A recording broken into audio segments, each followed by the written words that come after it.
ഞൊടിയിടയിൽ മാറ്റങ്ങൾ സംഭവിക്കുന്ന ഒരു ലോകത്താണ് നമ്മൾ ഇന്ന് ജീവിക്കുന്നത്. വിനോദത്തിന്റെ കാര്യത്തിലും അത് സത്യമാണ്. ഒരു റിമോട്ടിനായുള്ള കുടുംബ വഴക്കുകൾ അല്ലെങ്കിൽ ഒരു സീരിയലിനായുള്ള കാത്തിരിപ്പ്, ഇതൊക്കെ ഇന്ത്യൻ വീടുകളിൽ ഒരു പഴങ്കഥയായി മാറിക്കഴിഞ്ഞു. നമ്മുടെ ശ്രദ്ധ പിടിച്ചെടുക്കാൻ ഇന്ന് OTT പ്ലാറ്റ്ഫോമുകൾ നടത്തുന്ന ഈ സ്ട്രീമിംഗ് യുദ്ധം ഇന്ത്യൻ വിനോദ മേഖലയെ എങ്ങനെ മാറ്റിമറിച്ചു എന്ന് നമുക്കൊന്ന് പരിശോധിക്കാം. മൊബൈൽ ഫോണുകളാണ് രാജാവ്. ഇന്ത്യൻ OTT വിപണിയിലെ ഏറ്റവും വലിയ റോള് പ്ലേ ചെയ്യുന്നത് മൊബൈൽ ഫോണാണ്. നമ്മുടെ രാജ്യത്തെ ഭൂരിഭാഗം ആളുകൾക്കും ഇന്റർനെറ്റ് ഉപയോഗിക്കാനുള്ള പ്രാഥമിക മാർഗം എന്ന് പറയുന്നത് മൊബൈൽ ഫോണാണ്. പല വീടുകളിലും ലാപ്ടോപ്പുകളോ ഡെസ്ക്ടോപ്പുകളോ ബ്രോഡ്ബാൻഡ് കണക്ഷനുകളോ ഇല്ല. ഇനി ഉണ്ടെങ്കിൽ തന്നെ മൊബൈലിന്റെ ഉപയോഗം അത് വളരെ വലുതാണ്.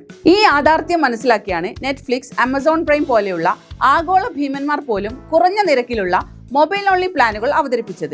ഇന്ത്യയിലെ ഉപഭോക്താക്കൾ ലോകത്തെ എവിടെയുമുള്ള ഉപഭോക്താക്കളെക്കാൾ കൂടുതൽ മൊബൈലിൽ കോണ്ടന്റ് കാണുന്നു.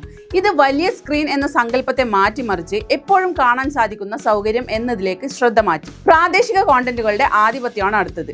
സ്ട്രീമിംഗ് പ്ലാറ്റ്ഫോമുകളിലെ ഉള്ളടക്കത്തിന്റെ യുദ്ധം ഇന്ന് ഹിന്ദി സിനിമകളെ മാത്രം ആശ്രയിച്ചല്ല. ഇന്ത്യയുടെ ബഹുഭാഷാ സ്വഭാവമാണ് ഇന്ന് OTTയിൽ വളർച്ചയ്ക്ക് ഇന്ധനമാകുന്നത്.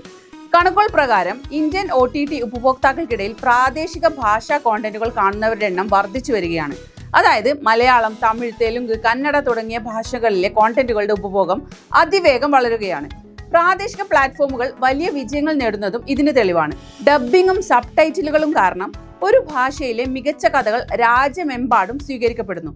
ഇത് കഥ പറയുന്നതിന്റെ നിലവാരമുയർത്താൻ നിർമ്മാതാക്കളെ പ്രേരിപ്പിക്കുന്നു. ചുമ്മാതല്ലല്ലോ നമ്മുടെ മലയാളം സിനിമകൾക്ക് ദിനം പ്രതി ഫാൻസ് കൂടി വരുന്നത്. സബ്സ്ക്രിപ്ഷൻ പക്ഷെ ഒരു ടാസ്ക് ആണ്. ഇന്ന് 50-ലധികം OTT പ്ലാറ്റ്ഫോമുകൾ നമുക്ക് ചുറ്റും സജീവമാണ്. ഇവിടെയാണ് ഒരു വലിയ വെല്ലുവിളി ഉണ്ടാവുന്നത്: സബ്സ്ക്രിപ്ഷൻ. ഓരോ പ്ലാറ്റ്ഫോമിലും സബ്സ്ക്രൈബ് ചെയ്യണമെങ്കിൽ എത്രയാണ് ചെലവ്? ഇതിനെ മറികടക്കാൻ പ്ലാറ്റ്ഫോമുകൾ പുതിയ വഴികൾ തേടുകയാണ്. ടെലികോം കമ്പനികളുമായുള്ള ബണ്ടിൽ പ്ലാനുകൾ, ഉദാഹരണത്തിന് ജിയോ, നെറ്റ്ഫ്ലിക്സ്, അല്ലെങ്കിൽ പരസ്യങ്ങളെ അടിസ്ഥാനമാക്കിയുള്ള ഫ്രീമിയം മോഡലുകൾ എന്നിവയാണ് ഈ യുദ്ധത്തിലെ പുതിയ തന്ത്രങ്ങൾ. പറഞ്ഞത് തെറ്റിപ്പോയതല്ല കേട്ടോ. ഫ്രീമിയം എന്നാൽ പ്രീമിയം ഫീച്ചറുകളിൽ ചിലത് നിങ്ങൾക്ക് കിട്ടും, എന്നാൽ ഫുള്ളി പ്രീമിയം അല്ല. അതായത് ഒരു ഉൽപ്പന്നത്തിന്റെയോ സേവനത്തിന്റെയോ അടിസ്ഥാന ഫീച്ചറുകൾ സൗജന്യമായി ഉപഭോക്താവിന് നൽകുകയും എന്നാൽ പ്രത്യേക ഫീച്ചറുകൾ, അതായത് പ്രീമിയം ഫീച്ചേഴ്സ് ലഭിക്കുന്നതിനായി പണം ഈടാക്കുകയും ചെയ്യുന്ന രീതിയാണ് ഫ്രീമിയം മോഡൽ.